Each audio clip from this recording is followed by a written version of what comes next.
Lilipat ka ba sa ibang company? Hindi tayo nga mag-appraiser.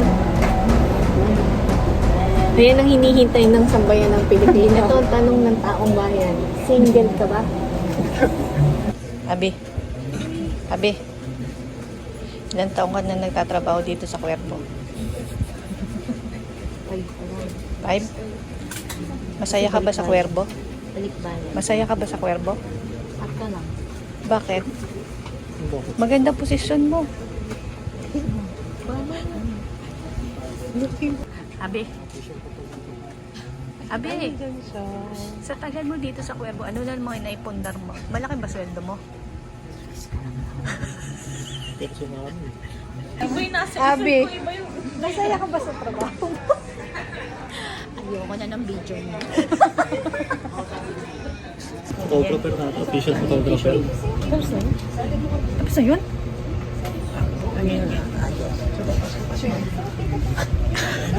Yes. Ilang taon ka na sa Cuervo?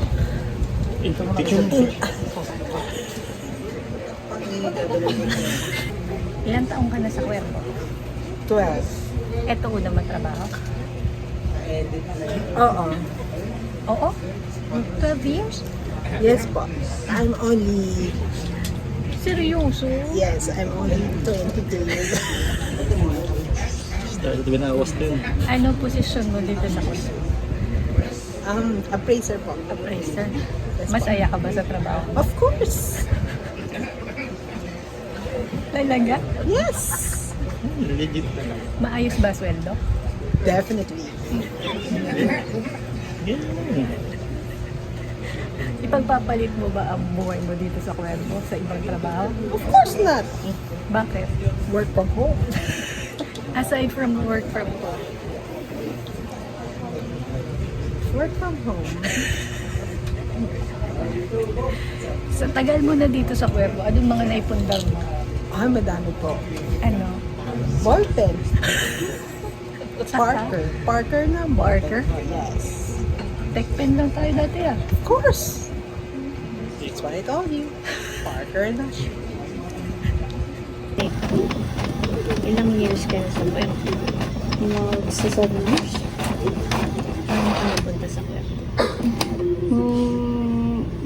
Ito? Father? Yeah. Father? Wala kang father dito. Yung friends yun yung madam. Pasok ka ni madam. Hindi ko alam. Pasok ko sarili ko. Parang gano'n.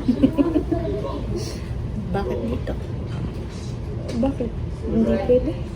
Tinatanong kita. Huwag kang pilosopo. Hindi. Naghanap ko work eh. Kung ano lang yung available, hindi doon. Ano ba course mo?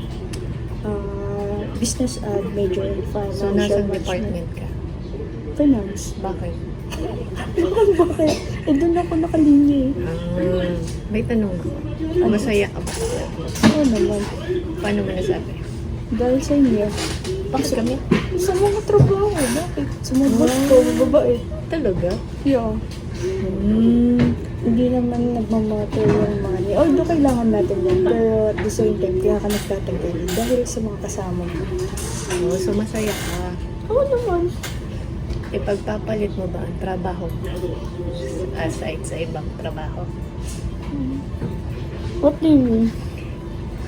Given a chance, lilipat sa ibang company.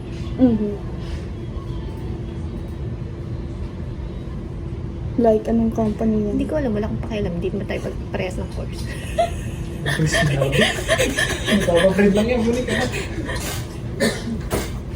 Depende naman kasi. Malaki sweldo mo dito, nasa finance ka. No? Sana talaga. Parang mas malaki sa'yo. Huwag mo ko idamay, hindi man ikaw yung nag-interview. Huwag nag-interview sa'yo. Masaya ka sa sweldo mo. Okay lang. Kaya mong bumuhay sa sweldo mo ng pamilya. Hindi. Kaya ko lang buhayin sarili ko. Kung ako lang kaya. So, sa tagal mo dito sa Cuervo, 7 years, anong mga naimpundar mo sa Cuervo? Ano ba yan? Material? Wala akong pakialam. Kasi alam mo naman winner ako, so most of my money talagang tulong ko sa parents. Ay, yan serious na sagot. Pangit pang usap. Di, bakit? Kasi pundar na tayo eh.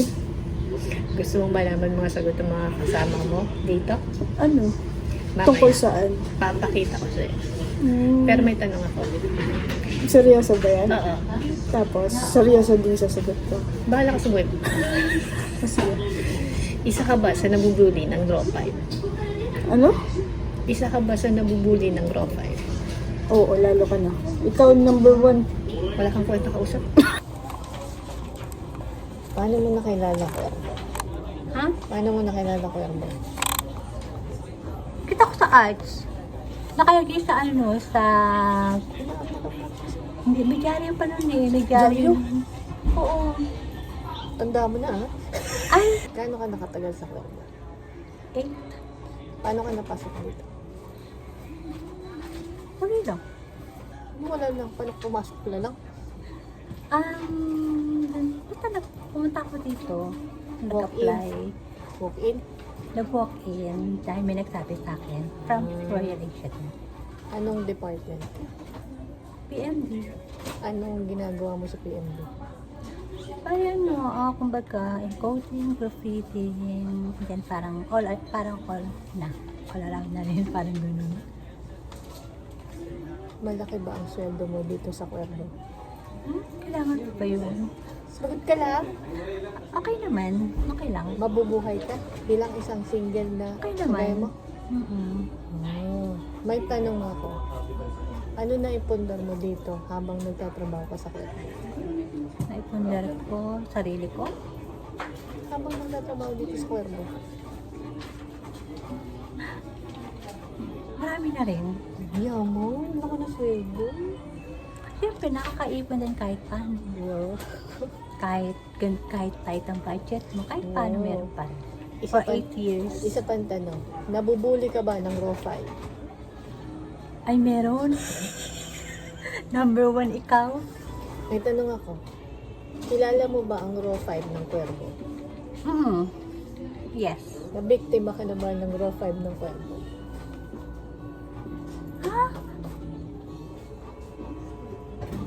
Could I mention the name? Uy, taray, English! Balak, Okay naman, masaya kang naman doon. niloloko ka ba ng Raw 5? One time.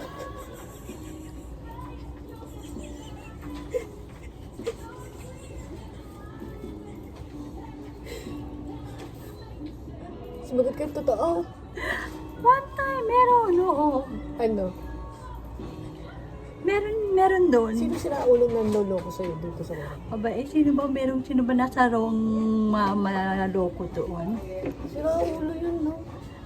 Subukan mo sumagot ng oo. Basta meron sa row 5, sa row nyo. Bilis mo. Ilan taon ka na dito sa Cuervo?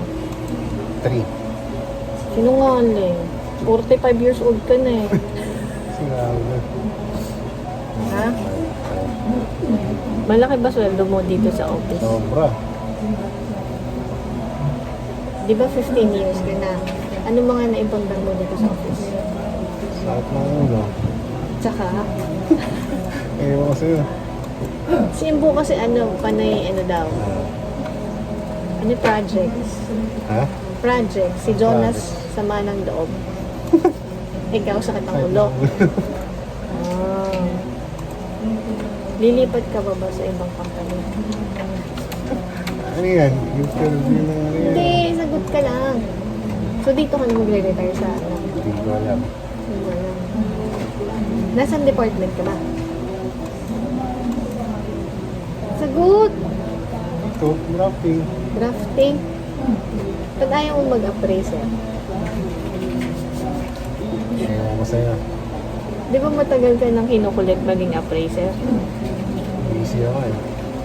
O, tinito? Alam mo, pogi ka. Ba't ayaw mo nga mag-appraiser?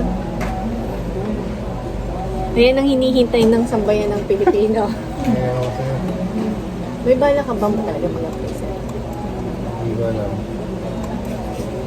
Mayaman kasi to si Omid, kaya ganyan. Sinasabi mo dyan. Yung sweldo mo, kayang isatisfy ang isang pamilya? Kaya? Nasa tingin mo.